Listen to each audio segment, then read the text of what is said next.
அந்த 9 பிரின்சிபல்ன்றது மிக முக்கியமான ஒரு விஷயம். ஏன்னா அந்த 9 சூத்திரங்கள் இல்லாமல் நம்ம இயற்கை விவசாயத்தை முன்னெடுத்து போகவே முடியும். அதில் முதல்ல வந்து என்ன பண்ணால் 365 நாள் வந்து பலவிதமான பயிர்களுக்கு வந்து நம்ம பூமியை பசுமையாக வச்சுருக்கணும். அதை வச்சுட்டு இருக்கிறதுனால மெயின் வந்து என்னன்னா பூமியில் நிறைய மைக்ரான்ஸ் டெவலப்மெண்ட் ஆகும். ஒவ்வொரு பயிருக்கு தேவையான மைக்ரான்ஸ் வந்து ஒவ்வொரு மாதிரி இருக்கும், புரியுதுங்களா? இப்போ வந்து தக்கப்பூண்டு சனப்பு யூரியா கலெக்ட் பண்ணுறதுன்னா வேறு மாதிரி பயிர் வந்து பொட்டாசியம் அந்த மாதிரி நைட்ரஜன் அந்த மாதிரி எல்லாமே கலெக்ட் பண்ணணும். அதனால நம்ம 365 டேஸ் வந்து பல வகையான பயிர்கள் வைக்கிறதுனால அது ஒரு முக்கிய யூஸ் ஆகும். நெக்ஸ்ட் வந்து மண் வந்து பண்படும். இன்னொரு விஷயம், அதிகமான மழை பெய்ஞ்சதுன்னா இந்த நம்ம கெமிக்கலை யூஸ் பண்ணுற பூமியிலலாம் வந்து நல்ல பாறை மாதிரி கல்லாக இருக்கிறதுனால தண்ணி உருண்டு ஓடி போயிடும். அதுக்கப்புறம் அறுத்து விட்டுறோம் ஃபுல்லாகவே, தண்ணி உள்ள பூமியில் நிற்காது. ஆனால் நம்ம இந்த பல வகையான பயிர்களை வைக்கும்போது பூமியில் வந்து அந்த மண் எல்லாமே கொஞ்சம் சாஃப்டாகும். அந்த வர்ம்ஸ் இருக்குதுங்களா, மண்புழு வந்து கீழே மேலே கொஞ்சம் ஒரு அந்த லேயரை ஏற்படுத்தும் போதுன்னா அதோட ஹோல்ஸில் வந்து தண்ணி ஃபுல்லாகவே பூமியில் ஸ்டாப் பண்ணுறதுக்கு நிறைய வாய்ப்புகள் இருக்குது. அதே மாதிரி சூரியனோட தாக்கம் பூமி அதிகமாக தாக்காமல் இருக்கிறதுக்காக அந்த லைவ் மல்ச்சிங் வந்து ஃபுல்லாகவே வந்து ஒரு யூஸ்ஃபுல்லாக இருக்கும். பூமியில் அதிகமாக ஹீட் அதிகமாக இருந்துச்சுன்னா மண்புழு செத்துரும், அந்த நுண்கிருமிகள் எல்லாமே அந்த நுண்ணுயிர்கள் எல்லாமே இறந்துடும், அதிகமான லாங்காக போயிடும். அப்போ வந்து அதில் நல்ல மகசூல் கொடுக்காதுங்க. அதனால தான் நம்ம எப்போவுமே 365 நாளும் நம்ம ஏதோ ஒரு பயிரை வச்சு நம்ம க்ரீன் கவரில் வச்சுருக்கோம் அப்படின்னு சொல்கிறோம். ரெண்டாவது வந்து நம்ம முன்னோர்கள் எல்லாருமே வந்து மோனோகிராஃப்ட் தான் யூஸ் பண்ணாங்க. நெல் பயிர்னா நெல் பயிர் தான், கரும்புனா கரும்பு தான். ஏன்னா அதில் விவசாயிகளுக்கு லாஸும் ஆகுங்க. ஏதாச்சும் பூச்சிகள் வந்துச்சு இல்லை நோய் வாய்ப்பட்டுச்சுன்னா எல்லாமே ஃபெயிலர் ஆகிட்டு விவசாயம் நஷ்டப்பட்டு போயிடறாங்க. நெக்ஸ்ட் வாட்டி விவசாயம் பண்ணுறதுக்கு யோசிக்கிறாங்க.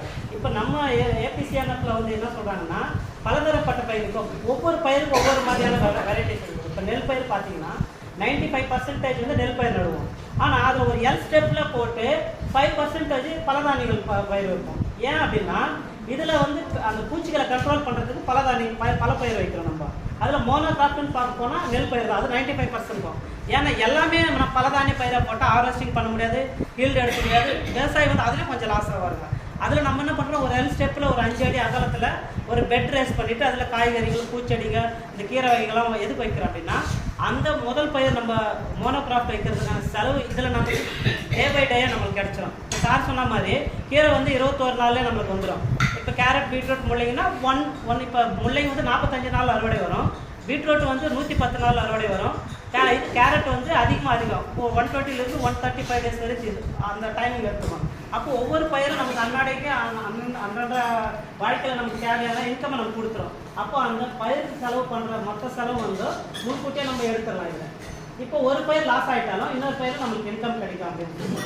அதனால தான் நம்ம 2வது இடத்துல வந்து பல பயிர்களை யூஸ் பண்ணோம் அப்படின்னு சொல்லியிருக்கோம். 3வது வந்து மல்ச்சிங், அதாவது வந்து உயிருள்ள உரங்களை வச்சு மல்ச் பண்ணுறது, உயிருள்ள பயிர்களை வச்சு பல பயிர்களை வச்சு மல்ச் பண்ணுறது.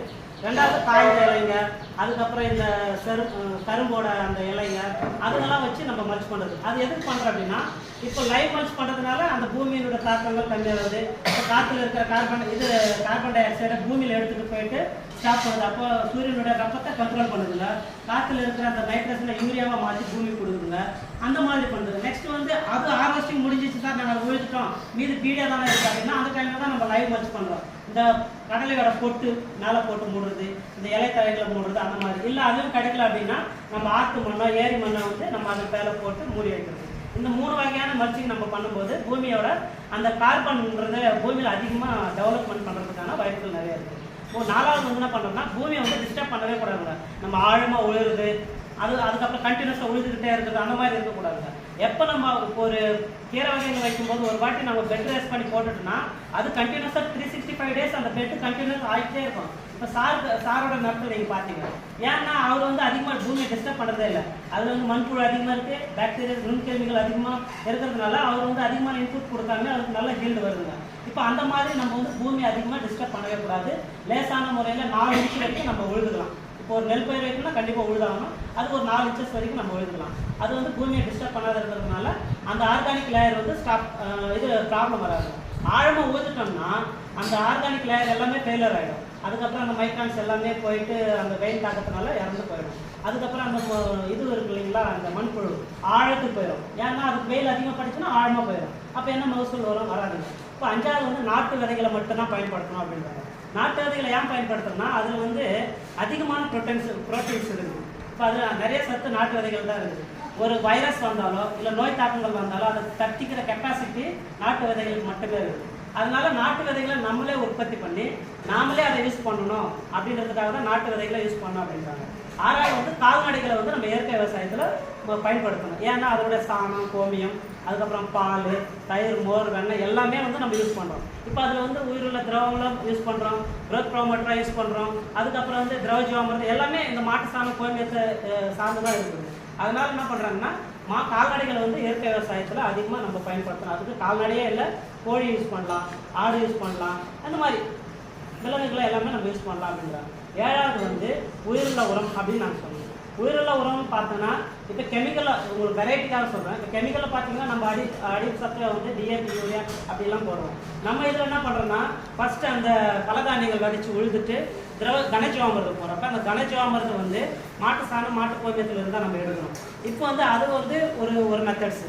ரெண்டாவது வந்து விதை நிவர்த்தி பண்ணோம்ல. இப்போ விதை வாங்கிட்டு வரோம், அந்த விதை எங்கேயோ ஒரு இடத்துல இருந்து வரும், அது எல்லாமே கெமிக்கல் சார்ந்ததாக இருக்கும், இல்லை அதில் வைரஸ் தொற்று இருக்கும். இப்போ அந்த விதையை நம்ம பூமியில் போடும்போது பூமியில் இருக்கிற வைரஸ் கூட அந்த விதையை தொற்று. இதுக்கு முன்னாடி ஒருத்தர் சொன்னாங்க விதைங்க நிறைய முளைப்புத்திறன் இல்லை அப்படின்னு சொல்லிட்டு. அப்போ நம்ம என்ன பண்ணுறோம்னா இந்த பீஜாமிர்தம்னு ஒரு லிக்விட் நம்ம தயார் பண்ணுறோம். அது மாட்டு சாணம், கோமியம், சுண்ணாம்பு இந்த மூணுமே கலந்து இப்போ வந்து ஒரு 20 லிட்டர், ஒரு 100 லிட்டர் தண்ணியில் 5 லிட்டர் கோமியம் ஊற்றிட்டு ஒரு 5 கிலோ சாணம் எடுத்து அதை கட்டி அதை 12 மணி நேரம் அதில் ஊற வைக்கணும். 12 மணி நேரம் கழித்து அதை எடுத்து நல்லா கசைஞ்சிட்டு அதில் இருக்கிற அந்த தக்கையை எடுத்துட்டு அதை ஃபில்டர் பண்ணிவிட்டு அதில் ஒரு 20 கிராம் சுண்ணாம்பு 25 கிராம் மிக்ஸ் பண்ணிவிட்டு அதை இப்போ நம்ம நெல் விதை விடுறோம்னு வச்சுக்கலாம், அந்த நெல் விதையை வந்து நாளைக்கு விட போகிறோம்னா இன்றைக்கி எடுத்து வச்சுட்டு அதை வந்து இந்த பீஜாமிர்தத்தை விதை நிலத்தை மிக்ஸ் பண்ணி நல்லா காய வச்சு மிக்ஸ் பண்ணிவிட்டு நெல்லில் ஆற வச்சுட்டு அதுக்கப்புறம் எடுத்து ஊற்றோம்னா வைரஸ் இருந்தாலும் அது வைரஸ்லாம் போயிடும். அதுக்கப்புறம் பூமியில் இருக்கிற வைரஸ் வந்து இதை டச் பண்ணாது, முளைப்பு திறன் அதிகமாக இருக்கும். இப்போ இந்த மெத்தட்ஸ் பயன்படுத்துகிறோம். இன்னொன்று வந்து திரவ ஜீவாமிர்தம். திரவ ஜீவாமிர்தம் கனஜீவாமிர்தம் எப்படி இதுவாக பண்ணுறோமோ அதே மாதிரி இது லிக்விடாக பண்ணுறோம், அவ்வளோதான். இன்னொரு விஷயம் அப்படின்னு பார்க்க போனால் இதில் வந்து growth promoter சொல்லலாம். மீன் அமிலம், கோழி முட்டை, எலுமிச்சை சாறு திரவம், பஞ்சகவ்யா இதெல்லாம் வந்து உயிரின உரங்களுக்கு இதெல்லாம் வருதுங்க. எட்டாவது வந்து அந்த பூச்சிகளை வந்து எப்படி கண்ட்ரோல் பண்ணுறது. இப்போ ஒரு எக்ஸாம்பிளுக்கு நான் நெல் பயிர் வந்து சொல்கிறேங்க. இப்போ நெல் பயிர் நான் சாகுபடி பண்ண போகிறோம் அப்படின்னா ஃபஸ்ட்டு வந்து பலதரப்பட்ட பயிர்களை நான் வளைப்பேன். அந்த பலதானியங்கள் விதைச்சி 45 நாளில் அதை வந்து கல்டிவேட் பண்ணிவிட்டு அதுக்கப்புறம் நான் கனஜீவாமிர்தம் போடுவேன். கனஜீவாமிர்தம் போட்டு நாற்று விடுவேன். நாற்று விடும்போது அந்த பீஜாமிர்தத்தில் என்ன பண்ணுவேன், விதை நிவர்த்தி பண்ணி தான் நாற்று விடுவேன். விட்டு 15 நாளுக்கு ஒரு வாட்டி திரவ ஜீவாமிர்தம் அதில் நான் ஸ்ப்ரே பண்ணுவேன், தண்ணி மூலியமாக விடுவேன். அப்புறம் 20 நாளுக்கு நான் நடுவு நடும்பொழுது மறுபடியும் ஒரு வாட்டி கனஜீவாமிர்தம் போட்டுட்டு நடுவு நடும்பொழுது வந்து அதை அந்த நாற்று பிடுங்கும் இல்லைங்களா, பிடுங்கும்போது இப்போ அந்த 15 நாள்லேருந்து 20 நாளுக்குள்ள மேலே இருக்கிற தாய்ப்பூச்சிகள் எல்லாமே அதில் வந்து முட்டை வைக்கிறதுக்கு நிறைய வாய்ப்பு இருக்குது. அது வந்து அதிகமாக வந்து இந்த குருத்து பூச்சின்னு சொல்லுவாங்கல்ல, தண்டு துளைப்பான பூச்சி இருக்குங்களா, அது வந்து முட்டை வைக்கும் அந்த பொனை இலையில. அதை வந்து என்ன பண்ணுறோம், நம்ம அதை முறுக்கி போடும்போது 100% அது போயிடுதுன்னு நம்ம சொல்ல முடியாது. இதில் ஒரு சிலருக்கு கொஞ்சம் மிக்ஸ் ஆகும். இப்போ அதை முறிச்சு போடும்போது பூமியில் நம்ம வச்சிடும் சேர்த்துல, மீதி இருக்கிறத நம்ம நடுறோம். நடும்போது எப்படி நடுறோம் அப்படின்னு சொன்னாக்கா 1 இன்ச்சஸ் தண்ணி தான் வைப்போம். நடும்போது 1 இன்ச்சஸ் தண்ணி வச்சு ஒரு பயிர்லேருந்து இன்னொரு பயிருக்கு 25 சென்டிமீட்டர் இருக்கும் இடைவெளி, புரியுதுங்களா. அதுக்கப்புறம் 2 மீட்டருக்கு ஒரு இது வந்து காலி போட்ட மாதிரி நம்ம ஒரு வழியாக வச்சு விடணும். அந்த மாதிரி ஒரு ஏக்கரில் நம்ம பண்ணும்பொழுது அந்த காலியான இடத்துல வந்து எலிங்க வந்து தொல்லை பண்ணாது. அதுக்கப்புறம் இந்த கொசுவெல்லாம் நிறைய இருக்கலாம் பார்த்தீங்களா, அதெல்லாம் வந்து பயிரை டிஸ்டர்ப் பண்ணாது. பயிர் நல்லா காத்தோட்டமாக இருக்கும் பூமியில்.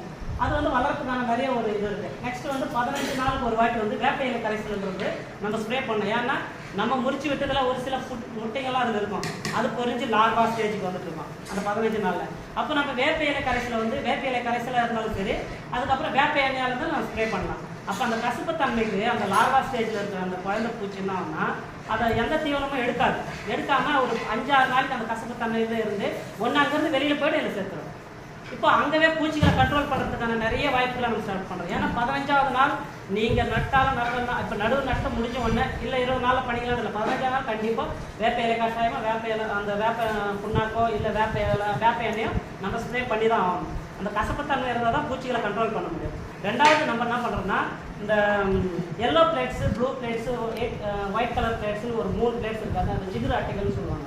அது நம்ம வைக்கும்போது வெளியிலேருந்து நிறைய பூச்சிகள் வந்து அந்த பொருட்கள் எல்லாமே வந்து அந்த அட்ராக்ஷனுக்கு அதில் உட்காரும் போது அதில் ஒரு கொஞ்சம் இது நிறைய போயிடும். இன்னொரு விஷயம், ஒரு ஏக்கர் பண்ணுறப்போ நம்ம அந்த பயிரை சுற்றி வந்து பார்டர் கிராப் வந்து மக்காச்சோளம் போடலாம், இல்லை சோளம் போடலாம், இல்லை கம்பு போடலாம். ஏன்னா பார்டர் கிராப் பக்கத்தில் இருக்கிற ஏதாச்சும் பூச்சிக்கொல்லி மருந்து அடிப்பார். அது வந்து இது படாமல் இருக்கிறதுக்கு இந்த பார்டர் கிராப்ல தடுப்பு சுவராக இருக்கும். நெக்ஸ்ட் ஏதாச்சும் ஒரு பூச்சி ஒரு வைரஸ் ஏதாச்சும் அட்டாக் பண்ணும்போது ஃபர்ஸ்ட் அந்த பார்டரில் இருக்கிற அந்த பயிர்களை மட்டும்தான் அட்டாக் பண்ணி அதோடைய ஆயுசு நாட்கள் அங்கேயே முடிஞ்சிடும். அது வரைக்கும் அதிலே சாப்பிட்ருங்க. ஏன்னா மக்காசோளமும் சோளமும் நம்ம இந்த கம்பை எதுக்கு போடுறோம்னா அது கொஞ்சம் இனிப்பான பொருள். எந்த பூச்சி வந்தாலும் ஃபஸ்ட்டு அதுக்கு இது பண்ணணும். இன்னொரு விஷயம் நம்ம என்ன பண்ணுறோம்னா பூச்சி அடிக்க வைக்கணும். இந்த துளுக்க சாமந்தி வைக்கிறோம், ஆமணுக்கு கன்ஃபார்ம் வைக்கணும். ஏன்னா ஆமணத்தோட இலையில நிறைய பூச்சிகள் போய் அதை சாப்பிட்டு அதோட ஆயுசு நாட்கள் அங்கே முடியும். இந்த மாதிரி நம்ம பூச்சிகளை கண்ட்ரோல் பண்ணுற நிறைய விஷயமா நம்ம இப்போ அதுக்கப்புறம் வந்து இந்த நம்ம எலி பிடிக்கிறதுலாம் குட்டி மாதிரி இருக்கும் இல்லைங்களா, அந்த மாதிரி அது வந்து தெலுங்குல லிங்கா கஷ்டப்பட்டுன்னு சொல்கிறாங்க.